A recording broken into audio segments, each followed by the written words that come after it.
Hey folks, Happy New Year's from the Lazy Lobo Ranch. Hope you all are doing well. I've had a lot of questions around the idea of New Year's resolutions, kind of my thoughts around that. I think the one way that New Year's resolutions as a baseline can work is when you've done something really different to your day-to-day life. If you move to a new house, start a new job, we kind of saw this when we were running the business, like when we wanted to do something new, the business being the gym. When we wanted to do something new, we usually paired that with some new experience at the gym. I mean, literally as simple as like redoing our Olympic lifting sets, like buying new gear, repainting the interior of the gym or something. But it's funny why we're kind of ritualistic or kind of mystical in some ways. And so like if you compare a major life change like a diet or exercise change or something with something else that's really substantial, then I've found them to work pretty well. If we're just kind of motoring along at our same work or school or kind of life situation, the idea of like a resolution can be really hard. And when you look at just the success rates with that stuff, clearly they're not spectacular. So if you're thinking about doing something diet, health, exercise related, and you have an opportunity to change some other feature of your life, I think that those two could pair really well. That doesn't necessarily mean run out and get a different house so that you can change the way that you eat, but if there's some way that you can pair those, it's just really interesting. It's very powerful because you're really establishing a completely new baseline compared to where you were before.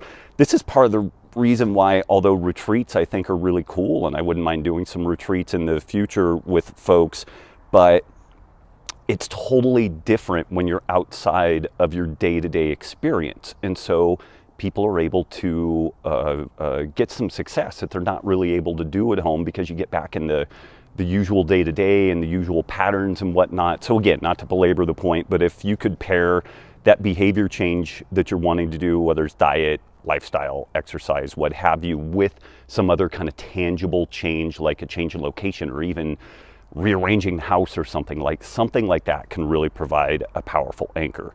Beyond that, when folks enact change, again, we'll maybe focus on diet, but also think about like exercise, sleep, these things being really critical to our overall success. The poison that I find creeps into folks' experience is this idea of perfectionism.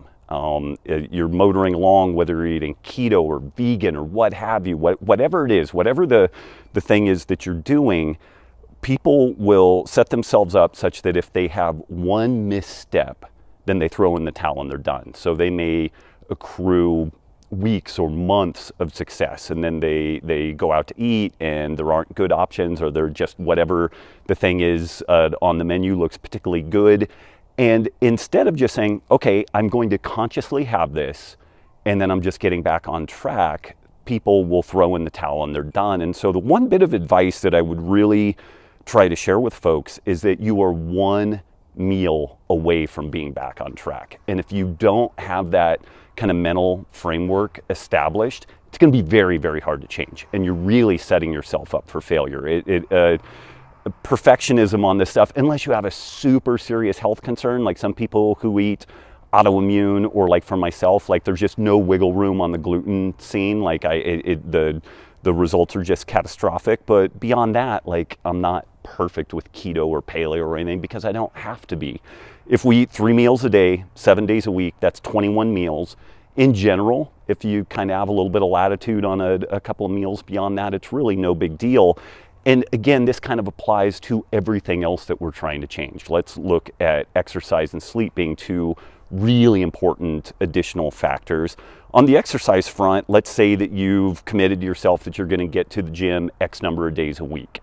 If you miss a day, you can either just bag it all and just be done and not go back anymore, or you can commit to just doing some air squats and some push-ups against the counter that day. And so maybe it wasn't as good as getting to the gym, but you know, it's way better than just doing absolutely nothing. And I've found myself, I've been so busy of late getting a legitimate like exercise session, whether it's in my garage or actually making it to the gym. It's been really hard to do. So what I find is like I'll do walking lunges up and down the hallway. When I'm doing some Lego with my kids, I'll drop down on the floor and do some push-ups, and it's not perfect, but it's way better than doing absolutely nothing. And so yeah, those are my bits of wisdom. Sorry it was a little bit long-winded, but I wish you all a very, very happy and healthy new year, and looking forward to figuring out how I can better serve all of you. So take care and talk to you soon.